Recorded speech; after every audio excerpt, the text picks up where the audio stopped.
We gotta get you a lighter, man.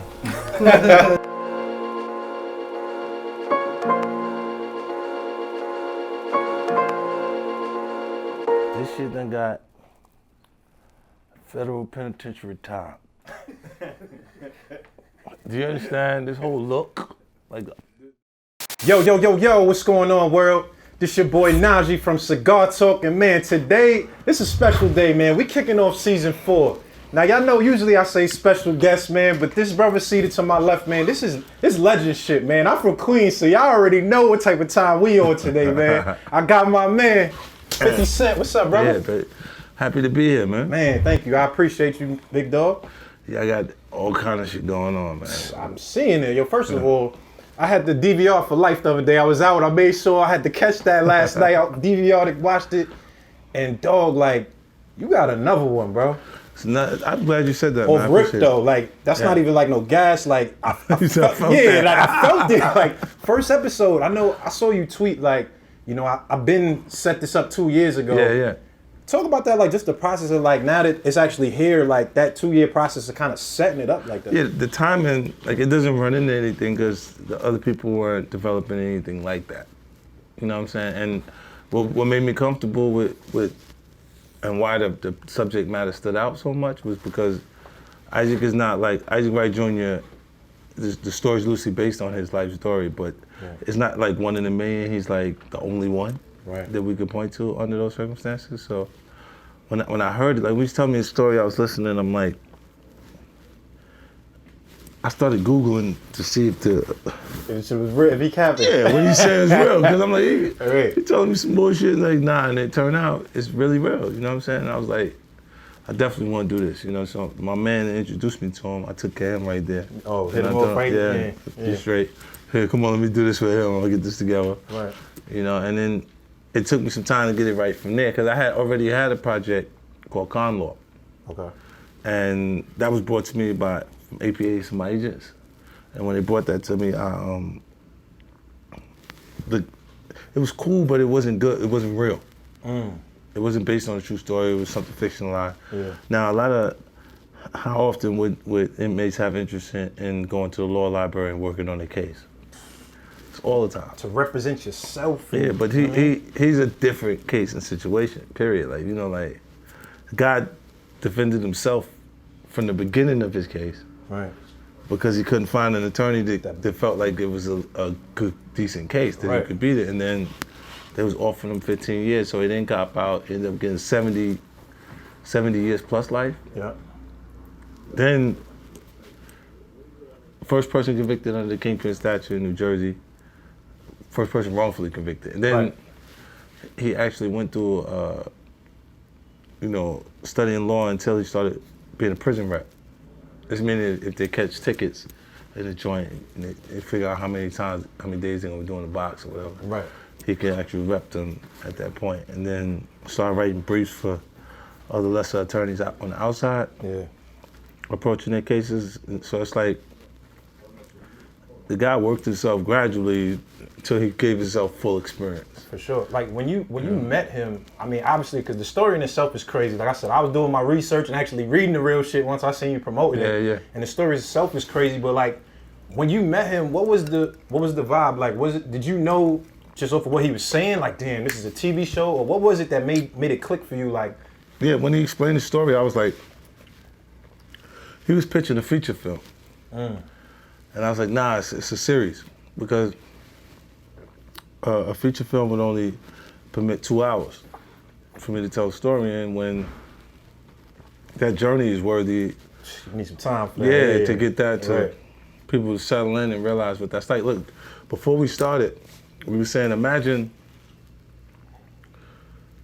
when you have an idea or you come across something that you just found in the law library, right? And you're enthusiastic about it because you think it's gonna help you out with your case, and you're sitting on the visiting floor with your loved ones, and you express it because you're excited. You're like, yo, I found something, I'm gonna get out of here.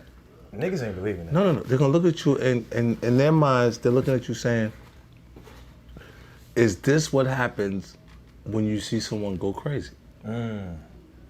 Right. Because you're happy. Right. You're excited. You think you just came across something. Right. And they're looking at it like, it's just going crazy. It's the jail driving him crazy, the process. So Right. if you come and you're not in a good emotional state, so you're not so happy and you're just there and you're like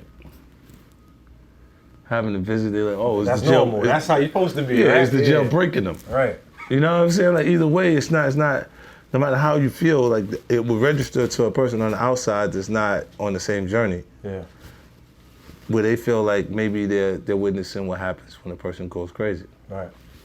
You know, it was a movie. It was one of my favorite films. It was The Butterfly Effect. Yeah. You saw that joint? Butterfly. I never heard of it. I ain't never seen it. That's one of the But ones? you gotta see the one with what's the name? Butterfly Effect with yeah, you saw it. Every time he blacked out, he woke up and everything was different. Right. But that technically would be the butterfly turned into the person's brain.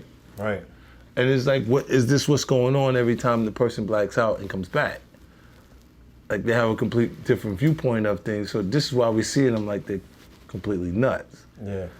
You know, and I'm looking at that going, that would possibly be one of the things that you see creatively. That make you just exploring that, and then the habits that you would have from learning the law under circumstances where the system itself is criminal. right. Exactly. Because they got you there under circumstances where you didn't do. But that's the thing. They showed that in the episode, right? Like there was a part where they was transport. He was kind of winning. He was getting his W off in the courtroom, and then he's supposed to call the witness, and then they like transported him late, so the witness couldn't make it. And I think like that was just so important, kind of showing like how the systemic racism happens like in the system. How important is that part for you? Just like that you really putting on for prison reform at like on regular on TV, on the commercial platform. Yeah, on ABC. Commercial level. I mean, it's dope, and the timing of it. Look, you got the Innocence Project. You got a lot of people that is socially relevant. Like this show is supposed to be a hit for multiple reasons. Yeah. You know what I'm saying? Like, look today in Trenton, New Jersey, 2 guys just got. I'll show you right here. 2 guys just got released after serving 25 years innocent. Man. You see what I'm saying? And you go, that's real. This but real shit happening. What could you do? Like when they start restitution and they give you some money for you spend that time, what the fuck could they give you for 25 years of your life? They can't, there's nothing they can give you for that. To get that back, yeah. I mean, 100 M's might like make me feel a That's little not even better. gonna do it. A little. I mean, you got that. I ain't got that, so I'll be thinking about That hey, ain't maybe gonna that do might it. let you. Nah, might that make ain't me gonna do feel a little bit better. You know what I'm saying? But Look, even at this point, the person that you could have met, fell in love with, how many positive moments? right. Your highlight reel. Like, the thing that's really important, the most expensive thing we spend is time. Because we can't get it back. And when you look at the highlight reel, whether the person's rich, poor, in the middle, wherever they're at, right? They will have to, look, me personally, I look at it and say, they still have so many moments. Look, before I had money, when I'm rich, in the middle, when I'm poor, when I'm in the middle, when I'm rich, regardless, I've been on each one of those portions of the journey. Right. I had fun. At each place, When we didn't have no money, we had fun. was that the most fun? It was fun. Now it's a different kind of Different fun. kind of fun, yeah, for sure. Different kind of fun, and when you grow up without finances, you start to view financial freedom becomes really important. You know, you start to Facts. be conscious of what you, because the restraints, the biggest restraint is something that costs. Right. How much it costs. You know what I mean? And later you work yourself into a place where you're not worrying about the cost. Like when you're saying, how about my shows are greenlit anyway? Because if they don't greenlit them, I'm gonna make them. Right. How crazy? So how crazy? Just obviously, like we're gonna get to Power and shit like that, but like Power was such a cultural moment. How much did that just affect and kind of give you leverage to everything you're doing? Like just the fact that got that much cultural relevance. Like did that affect everything else the way they like, nigga, everything you do, we good. Go ahead. Get Rich, Die Tryin. My first album was the largest debut in hip hop album, right? Yeah. Only time they seen a record perform, I think they just got one. I think Roddy Ricch. Just got, right. But look, out of all of that, but the Doors, what it did, that record got me G-Unit Records. Let me put all my people on. Right. You see what I'm saying? And the environment that I come out of, you as strong as the crew that you built. the crew that you have. You know what I'm saying? So I always took care of everybody. I put them. You always saw these people on stage with me. They did not have to be on stage with me. I could have gave you the Kendrick Lamar show, where you just see me by myself, dolo, bro. right? Yeah. Get the fuck out of here. I don't need backup dancers. You know what I'm saying? Like I brought them because bringing them was providing me the ability to pay them. It kept them off the street so they didn't get in trouble while I was gone. It allowed them to understand and to feel what it feels like to be in front of that kind of audience. Yeah. And it kind of prepared them. It was artist boot camp in there. You know what I'm saying? And all of them kind of got off. Ye got off. Banks got off. Yeah. They all got off. Other artists that we picked up that came later, you know what I'm saying? That everybody went through that portion of the process. Now you look and you say, on the broad strokes of it, you look and you say, the way I see, you asked me about the television show and I start talking about the music because I see it the same way. I see it like this is the start of me being in film and television. Yeah. My first album was the highest debuting hip hop album. My first television show is the highest rated show on premium cable and on the Stars network. Right. And what that does is it makes me a priority for Stars itself. When Stars is gonna grow to be the urban HBO. I like that. You see what I'm saying? If you comparing it to where like Power is Get Rich, do you feel like For Life is your Massacre? It's the second album. Yeah. Does it feel like that to you though? Exactly. Like that, and it'll perform better because it's on network television. So you're gonna see bigger numbers. Like look, everybody's TV comes with ABC. Got ABC, yeah, right. Everybody's TV. That's a fact. Now, once it become culturally, what you saw when people found Power, the cool people found it first. Like they found it, it was like it was hip. It's like, yo, you don't watch Power? And I'm gonna see. They went catch up, caught up. Yeah, right. Get the Stars out. Like, they caught it first. Now look, if you said those influences influenced the world, this is why over time everybody else came. If I was wrong, the show wouldn't be so successful. Right. You know, and you look at it and you say, I told Courtney this in the beginning, season 2, I said the cool people already watching. It's just gonna take time for them to spread the... Right, because it's not their job to, but they're gonna do it by chance. They're gonna be like, yo, you watching? You don't watch this? Right. They're not telling you, yo, you need to watch this. But they're just saying, I'm on this shit, it's fire. Right. On their own, the way they like it. Yeah. Like to each his own. Like it's like when we watch a movie, we can watch the same movie, you can come back and say, nah, I was all right, I don't know, I wasn't feeling it, I thought it was long. I can say she was fire, right? Just the way I felt when we went in to watch it. Yeah. And then be like, nah, I liked it, I enjoyed it. It could just be, it's to each person's. To each person, yeah. So being that you, like we said, we talking about both sides of the fence, you know, just like music and TV. What you feel like, just for people watching, is the most lucrative? Is like music money bigger or TV money bigger? No, TV money's bigger. Yeah. You talking about, come on, man, that's way bigger. Like not even close, like just. Nah, you waiting on, look, you're not making money until you're making money when you're not working. I didn't make no money when I didn't do the show. You see what I'm saying? I had to work to get the money every time. When I'm not in the show, and the show is still, they go, how you keep yourself off your own show? Oh, they don't understand that. Right. I'm like, cause this motherfucker on automatic pilot. Right. It don't require me on this motherfucker, but to keep going. Let it keep going. While they doing that, I'm available and free to sort out what I'm doing in For Life. You know, and I directed Power 603, and I'm nominated for NAACP award for that. It's cool that, you know, my episode is better than everything else that year. What?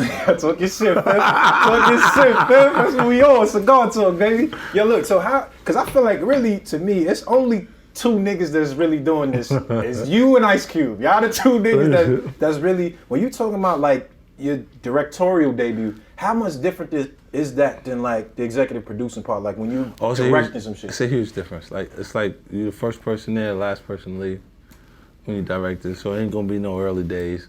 You know, for you. Yeah. Like, you know, when I was at the table reads and I was there as an executive producer and playing a recurring character in Kanan, I would just focus on the material that I had to perform. Right. Following the table read. And then so I'm in and out, you know, the episode. But when you look at it like it's 32 scenes, and you got to get all 32 of those scenes correct. Right. It's a whole different process. And you look at it and you're saying, you know the acting talent, they know the characters already because it's episodic television, they've been playing these characters. Grow with them. Yeah, and you looking and you going, I want to see a performance that I didn't see from them. You know, and to being comfortable, a big part of directing is communicating what you want to see to the acting talent. Like a lot of, and to give confirmation of it's right when they're doing it right. Right. Because if you get a new actor, they'll be offering you a little more themselves than the character. Yeah. Doing too much, niggas. So they may need to hear you say that was good, like that was the right thing. Right. And then when you get an experienced actor, they may still need to hear you say that was good because they become so good that they can play it 10 different ways.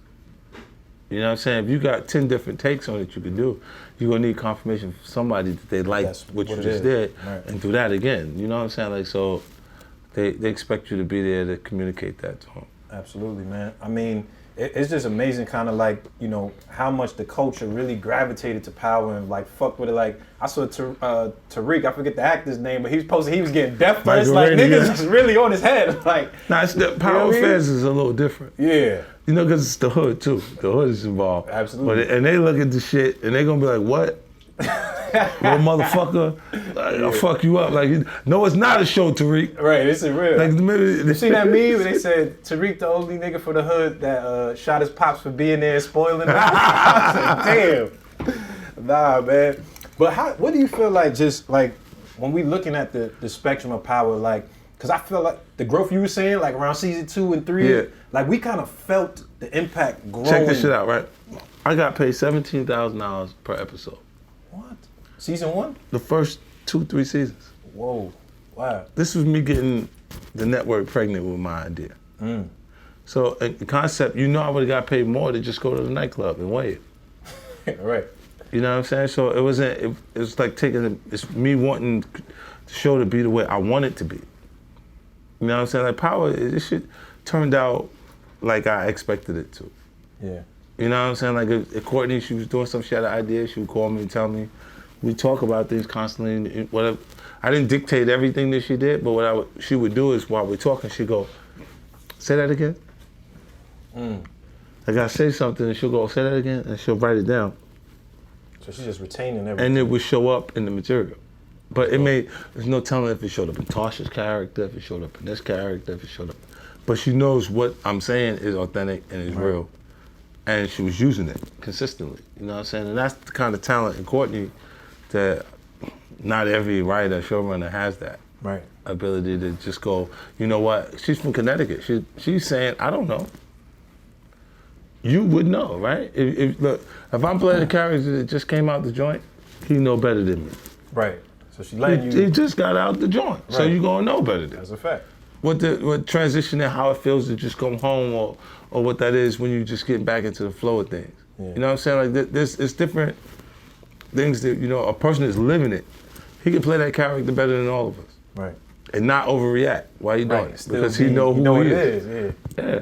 Right, that's what's up. So how do you feel like if we looking at, you know, the spectrum of Power, the season's over, everybody was going crazy. Now see you doing multiple spinoffs. We got a bunch of them. Obviously, the one that stood out to me, the Kanan series, I'm like, nigga, because Kanan was a ruthless motherfucker. Now watch this. Kanan remind me of a couple of niggas I know for the hood back in the day. Now look, when you go Raising Kanan, it's coming 89, 90, right? Oh, that's the golden era. Yeah, that's the era, yeah. That's the era where niggas get knocked and they just go, give me my time. I don't give a fuck what you talking about. Right. They ain't telling nobody. Because if you're telling, you can't even look forward to going home. It's gonna be hell. Where you going after you get out? The neighborhood ain't accepting that. You bitch ass nigga, we heard you's a rat. That's a fact. You know what I'm saying? Like that. That's a fact. They say these things when they want to try. Look, even for me personally, my character, and they would try to attack my character. They'll say he a rat or he just a snitch. Yeah. All you gotta do is ask him who I told on. Paperwork. I ain't never told on no nigga in my life, boy. Yeah. In the Prem situation, look at this case. It'll tell you who told on him. Right. My name ain't in that case. You see what I'm saying? But they talking about, they try to use that I needed to order protection, but why why it feels like I'm the bully out here then. If I needed protection. Right. You needed protection, nigga. And your protection gone. That's the truth. That's what the fuck it is. Right. And then, look, they used to try to put a spin on anything, like for to try and make it look good. And then when you get a beef with or disputes with the younger artists, new artists, they don't know what to use against you, so they use whatever someone else used. Right. So they go back and they go, oh, you this.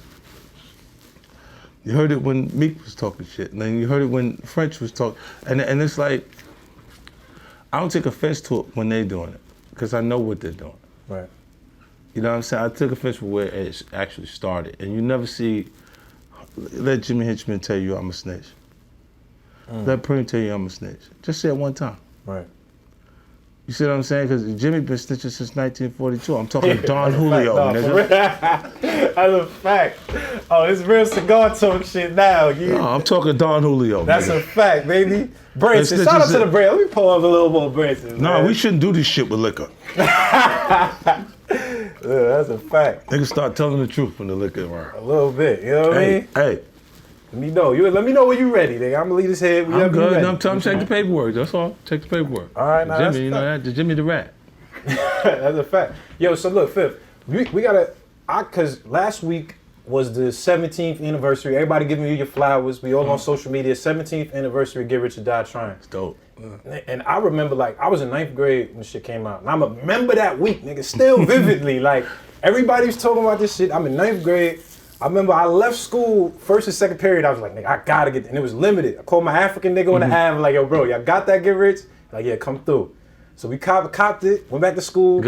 I was the nigga. Everybody like, oh shit, you got this shit? Yeah, we was the nigga. How vivid do you remember that point? Like, you still think about that time period? Or Yeah, look. I remember, watch this. When the record came out, I was on a bus in DC. And both because the All-Star weekend. Yeah. Okay, it was February, and it was All-Star weekend. I was in DC, and I never forget. Like we did the show at 3 different venues at All-Star. I was everywhere at that point. Yeah. So I was like 1, 2, 3, and look at this. I didn't fuck with cars or nothing like that at that point because this was the first run. I didn't have anything. Right. I had $800 a month for my responsibilities, the rent and stuff. So I went on that tour. Following that, by the time I came back, there was $38 million there. And no idea what the fuck I was gonna do before then in tax time. That's crazy. So it was like, we went to work, like really work. I was like, what you going back for? You wanna go home? Right.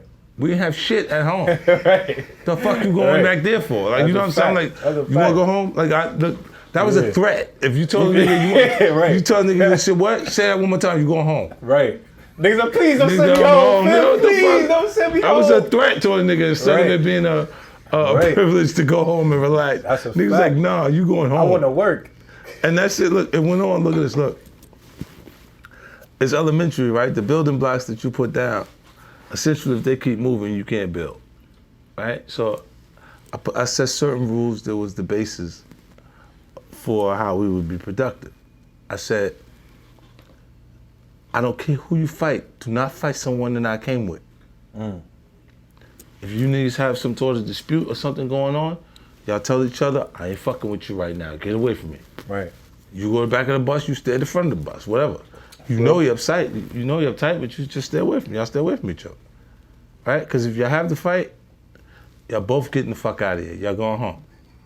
Right. And the reason why I was saying this is I can't bring new people on when the foundation that I had is fighting each other. Yeah. And I had experience one time, Nas was the nigga. Definitely. Nas was the nigga, like for Queens, like Definitely. he was the one, like AZ would say some slippery shit in that music, but nobody was hearing it the same way they heard what Nas was saying. You see what I'm saying? Like, and I'm listening because I'm listening to the whole thing. I'm looking at the whole picture. I'm looking at it going, yo, every now and then that nigga would say some shit, but something must have got in us because all of us turned to sinners and did it. Like AZ would say some shit. Yeah, now, don't think he wasn't saying some shit. But when Nas would say this shit, he just had that thing around him. Right. That glow around him, it was like, it was crazy. I mean, we went to one of the shows in Central Park, And at that point, you couldn't be in hip hop without the support of your neighborhood. Facts. This is why when you think Nas, you think QB. Peace on his neck, and QB. Absolutely. Right? And then when you think Jay-Z at that period, you thought Marcy. Yeah. You know, and all, Big too. You know what I'm saying? Everybody had to bring their neighborhood. That's a fact. With them. Yeah, Southside, the whole, you had to have that. Yeah. Now look, while having that around you, surrounding you, the neighborhood itself, you know, if somebody violate, what they're gonna be like, oh, these niggas think we pussy. Yeah. They saying we like all of us, fool. We gonna kill these niggas. Like, you know what I'm saying? You crazy? Then they're gonna pop off immediately. So, but what happened is, one time I was at a show, I never forget it. It was in Central Park. It was like a free show, but it meant a lot. Like, I was excited. I wanted to see this shit. I was like, yo, this shit gonna be crazy. I just gonna do it. Wait, you on at this point? No, we gonna do Illmatic. Like, this is not. I'm there. Like I'm gonna see this shit, right? Right. And the fight broke out, and the show didn't take place, but it was Queensbridge niggas fighting Queensbridge niggas. Right. See, the energy around the artist was so powerful that it made the niggas that meant something in the environment not mean anything, temporarily. Because everybody was excited about the art that Nas created. But at that point, you ever seen a rich nigga want to start the fight? Good question. A nigga doing what love don't start the fight. Never. He's having a good time. He's partying. They got bottles and shit. Right? The niggas start the fight is the niggas not doing as well. So when he not, it's only just three niggas. Here's the picture. You have rich niggas, you got tough niggas, and niggas that easily become collateral damage. And I show you in the line, right? Rich nigga come to the front, he tells the bouncer, yo, I got 10 with me. He hit the bouncer on the side. The bouncer don't even give it to the club. He get the 10 in. Right? There's no weight on the line. Tough nigga, you see the tough nigga on the line, you say, oh man, pull him off the line before this nigga start a fight. He get agitated back there, start beating some bull. Come here, they bring him in.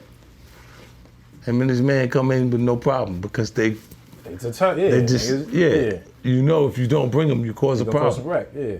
Now the other guy is there, he can wait on the line. And he can easily be collateral damage in the event that he runs into either one of those other two guys.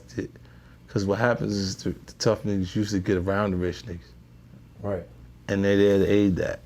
Yo, Fifth, how are you able to kind of keep that same energy and that hustle, like being on top for so long? Because like I said, I was watching I watched your whole shit. I had all the mixtapes, you know what I mean? How are you still able to kind of keep that ambition, that hustler ambition, like still at this level? Is it like, because I remember when you came back to Baisley and gave out them dirt bikes to niggas, just showing the beeline them niggas. Like, how you keep that still? Watch this, look. When I come to Baisley and give them the dirt bikes shit, it's fun for me to see them excited. You know how you go away, you come back and you see the puppy the dog's excited you come in? It's that energy again, right there, but on a higher level because a grown human excited about having fun and running. Even though I know the police gonna take the bikes from them. They're gonna have to run from the cops on these bikes now. And even though you know that you're supposed to ride the shit in the park maybe, and they ain't gonna fuck with you, they're gonna ride them in the street. You know, I already know this. But I accumulated all of this shit in the actual house on the side, and I'm like, it means nothing to me, take it on the U-Haul, give it to them. Right? And they ride it, and they love me for it.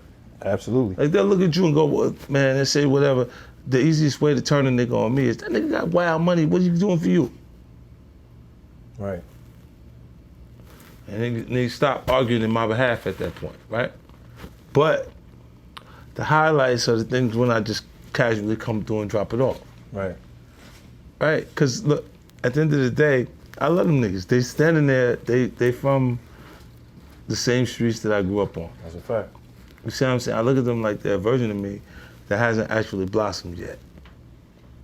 They do have the capability to do it, but something got to strike a chord in them to make them want to actually go after it.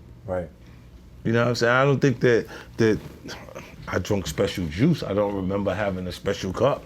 You know what I'm saying? I think it's the same thing. It's just that, and this is why they understand my temperament. They understand how I behave. Like when I get angry and I start doing shit, they go, oh, okay. No, it just reminds them Of the energy. Yeah. So what do you tell it? Because I got a lot of older young niggas watching my shit and have aspirations. We see you what For Life is doing, what Power's doing. When you got kids that, you know, are into the actual, like, the video production, like making like Money and Violence and Respect Life and the street shit that, you know, we put on YouTube. How do these type of kids go and get it in position to, like, be on television? Like, how do you make that transition from that to, I like all of that. level? What's the name? The Money and Violence, all that stuff, it's all good. Those are good efforts. And there's people that don't understand it. It's not rocket science. Yeah. Like, they look at it and they say like this, yo, we need the hustler, nigga. We need the stick up, nigga. Right. We need this nigga. Oh, this nigga scamming. We need the stripper. Right. And then we need the bartenders, and we need this. It's basically putting characters into this actual storyline that is a part of socially what everybody would interact with in New York City on some level. Right. Right? And to a producer that doesn't know what that is, they look at it and they go, it's gritty. They don't understand why the YouTube views are there. Yeah. And they're going, no, why? Because the characters are flawed and they're all somebody you know. You know the stripper, you know the bartender. Facts. You know the nigga hustling, you know the nigga scamming. You see what I'm saying? Yeah. So on that level, it's not hard for you to know these people. They're there, they in the neighborhood. How do they get it to the next level though, to where it's like, you off YouTube, like, you getting, because nobody know how to get to like network, how do you even do that? That's what I'm telling you. When they're doing that in the very beginning, is saying that represents what hip hop represents. Mm. You got cameras that are shooting the quality. You got 5D cameras in front of. We know what this shit looks like when it's actually done. They shoot good under bad lighting too. But if you take the time to shoot the shit the right way, yeah, you'll look at it and go, wait, nah, this shit feels good. Right. It feels like a fucking feature film. It's just it's done guerrilla style. Right. We've seen shit that's better than some of the shit that we watching in shorts. That's a fact. You see what I'm saying? Like short segments, and it's like, yo, boom, but it's organization. They're lacking organization, because if they're organized, doing more of it, meaning if the short was just a piece of it, if you only kept the stuff that was high quality, yeah, anything that was not done right, reshoot. Right. Reshoot till this shit looks like it was in a fucking movie. By the time you're actually done with it, look, they're not even paying their actors at that point. Right, that's a fact. It's just providing opportunities and people saying, yo, I could do that. Like, when you play characters to the floor, they already understand because they're in the environment, they know people that would do this within lifestyle, or they would do this. Yeah. Within lifestyle themselves. They already got that energy. They can convey it honestly.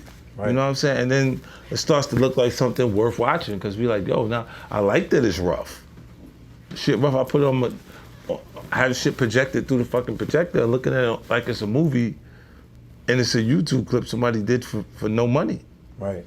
All right, but what is the story they're telling? They're not telling the story as sophisticated or as well organized as what they see when we doing Power.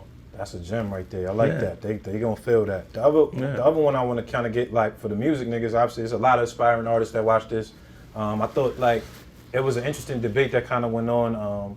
Puff had the Grammy speech, and then Mase came and said his whole thing about publishing, and that kind of became a big debate, just about like people kind of owning their publishing and owning that. Yeah, you being like an owner of a label, like you the boss of the label. Look at this. It's specifically that, right?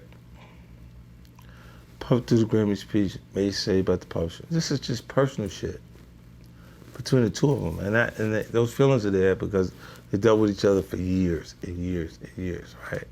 And the shit is deeper than you can actually see on the surface, and even deeper than what I know. But I met and hung out with both parties. But you look at it and you say, when he's pointing out the publishing shit, he's doing the same shit to the young boys now. Fivio, you know what I'm saying? Like it's there. Yeah. He's done the same shit that they do to you, boy. The fuck is you crying about some shit somebody did to you, and you doing it to somebody else? Get the fuck out of here, man. Right. Is that how it goes? Like for the young niggas, is that how it goes? Like, is it a rite of passage where, like, you know what I mean? Is it good business for me to like, get my publishing up right now, and then I come back in a couple years? Listen to this. When they be saying there's a whole lot of gang shit, right? Gang. Yeah. Whole lot of gang shit going on. Nigga, you might not even get a record. You gonna not take the money? You see what I'm saying? So the young boy could say, I could mislead him by saying, nah, don't do this, don't do that. But then how the fuck you gonna eat? Right now. Right. How you gonna eat? That's what that's based on. And then you can't cry over spilled milk later, after the fact, look at it and go, oh, I should have never did this. Yeah, then that means that you're the kind of person that no matter what happens later, you're gonna look at and say, I should have did this different. Right. You know what I'm saying? Things you go through make you who you are. You say at that point, when he did the deal, that's the right deal. You asked me if I did the right deal, I said, yeah. Right. I seen him the other day. He looking good, feeling good. What the fuck you care about that? Your shit ringing in the city. Right. You know what I'm saying? Hey. If I know the motherfucker is right. You know what I'm saying? If I'm talking about it, what the fuck? I'm talking about shit that ain't really snapping. Right. That shit is clicking. Nah, so that ain't gonna mean nothing. Right. So I hate when artists get in a position where they could get blocked by how the deal was structured. They get blocked, like, you know, even Fetty, like Fetty Wap. Yeah. His shit slowed down because the deal was structured. Now the deal was. And that nigga was on fire, bro. Like, he was number one. I'm like, goddamn, do not stop. Yeah. You give it a break, and it's hard to get back into that slot. He's learning now. Right. It's hard to get back into his position that he was in. His voice is still good. I like the music, but still not getting to the position the other records was getting into that position on. Because our culture is out with the old and with the new. Right. You know, and I like the new record came out, he'll tell you, I put the shit up on Instagram for him. He said, I ain't gonna owe you nothing for that, right? Because I was doing all that Money by Monday shit, right? Yeah, right. No, right. I just let him know. Right. For him, I'm looking at it like, I want to see you back in a good position. Right. You see what I'm saying? Like that's why I did that. Like, I'm not looking for... Man, I gotta cheers to you, my nigga, because first of all, when I seen you get the star, nigga, that did something for me. Like, I'm sitting here like, this nigga from Baisley got a star on, that's crazy. Like, and I was watching your speech, like, obviously, like, let me sip this here real quick. I was watching the speech. I seen, you know, it was two things I want to talk about with the speech. The first thing, one thing what you said was like, I thought was interesting because you was kind of talking about the transition, you know, from just the music to the film. Right. And you said, I guess you came to the point where you like Jimmy Iovine, and you said something like he pointed to the TV, right? And then it clicked to you that like film, like what was that? Like, yeah, I met with Jimmy, and they had already exited the music business. They was in the headphone business at that point, right? And it was like had all the resources of a major record company. Everybody that's there, someone is they hired that would continue to execute what they wanted executed. Yeah. So there was no artist coming out off of the label that wasn't having a pair of beats in the actual music video. Right. So when I'm talking to him, I didn't have beats in mind at that point. You know what I'm saying? I had SMS because I was looking at Jimmy's move towards beats like Russell Simmons moved towards Fat Farm. Okay.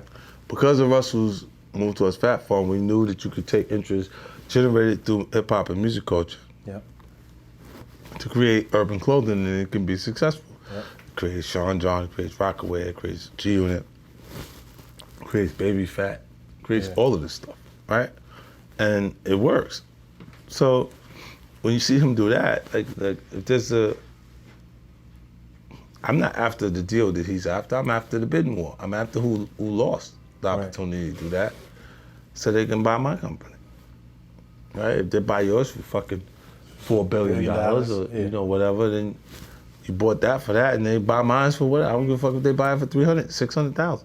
Yeah. There's still a profit there. Right? So obviously he saw it different in that time period and he felt like I was being a competitor. And he said he said shit in that meeting that made me feel like he thought that I was like he didn't like me. You know, he said I don't like you. That's what would make me feel like that. right? Right, and then I'm looking like, oh shit, you know what I'm saying? And I'm sitting here talking to him about a record that it's hard for me to believe you can't get it played. It's a record with me, Eminem, and Adam Levine. And neither one of the two artists I'm featuring on the record with haven't had a record that wasn't a #1 record that charted. Facts. And you tell me you're having a hard time getting it played? So it felt like they was just putting me to bed right there. Yeah. You see what I'm saying? And they going, in that conversation, he's like, I don't know, maybe, you know. And he points to the TV, and I'm looking, and as much as I didn't like the conversation that we was having, after the fact, when I'm actually talking about, like thinking about what just transpired, I keep remembering he was pointing to the TV. Yeah. He didn't advise me that maybe you go in this direction, or he didn't help me or aid me in any way going in that direction. But he said, I don't know, man, you know. And that clicked for you right there when he was doing that? Yeah, because it was, at that point, it was no longer supporting me the same. That's what that meant. It means you're on your own period. After a while, I got agitated with the way they was carrying me with Interscope Records, and I told them that I hurt them. Right. Because I don't know how to respond to a person that doing something to me, and I'm not doing anything back. And then I didn't have to deliver that last record to just let me go. Because I was completely in the green. Like, I'm like, it's very rare that you have an artist come and they don't owe the record company. Right. Actually, you should try and owe your record company. What you mean? I mean, you should fucking have them be invested in you being the success by being in the red a little bit. All right. So you know that they supporting because they spending. Because they spending and they want to keep it a functional business. Like when you come in and your first album is the largest debut hip hop album, you're so far in the fucking green that it's like we never lost a dime. We just made money off of 50 Cent the entire time. Yeah. First album, 13 million records. Second album, 10 million records. The fucking, no matter how you look at it, they made money off of 50 Cent. Right. You know, and then when they leveraged the wins with their losses. But Jimmy, like as soon as I went on to talk about the Star, I said, I fucked up. He should be there. Yeah, I saw that. Because I looked and I saw, like M spoke, and then Dre is there, and it's like, look, this is the guys that are there creatively to reaffirm that what I'm saying is right. Absolutely. And then Jimmy's the only person that wasn't there. Right. Steve Berman's there, Paul Rosenberg's there, everybody's there. How much did that moment actually mean to you, just like getting that accolade? It meant more to me that they were there than the Star. Right.